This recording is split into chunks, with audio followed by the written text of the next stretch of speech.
batzorde bat.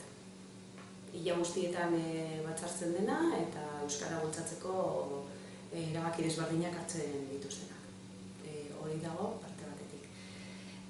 Gero bestalde, aldizkaria hilero bidaltzen digutena elebiduna da.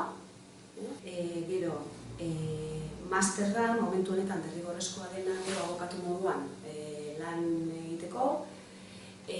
Hori da euskeraz egiteko aukera dago, ofiziozko txanda dago, atxilotuarentzat txanda berezi bat, eta Bizkaia osoan 78 abokatu gaude txanda horretan, Gernikako barrutian 9.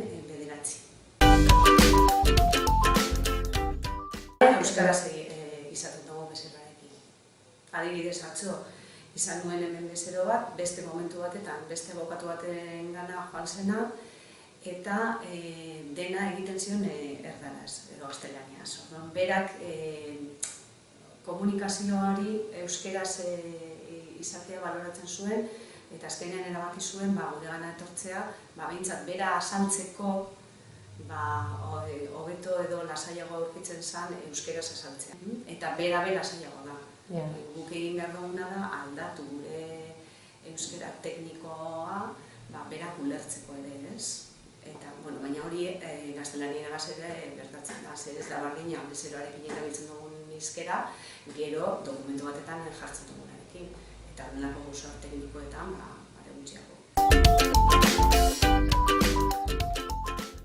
Hemen bi hizkuntza daukagu ofiziala.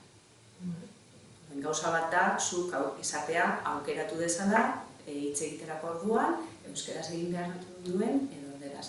Baina esan zuzenean gaztelanieraz aritu behar dela, niretzat errespetu bat da. Konplexuak kentzea. Konplexuak kentzea eta baloratzea daukagun euskera gaztelanian besteko balio duna da, leku ofizialetan ere erabiltzeko.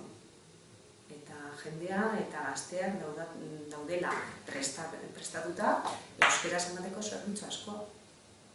Eta nahiz eta epaitegiko lana oso teknikoa izan, profesionalok prestatuta gaudenez, kentzeko bildur hori, eta behintzat geure esku izteko euskeraz egiteko aukera hori.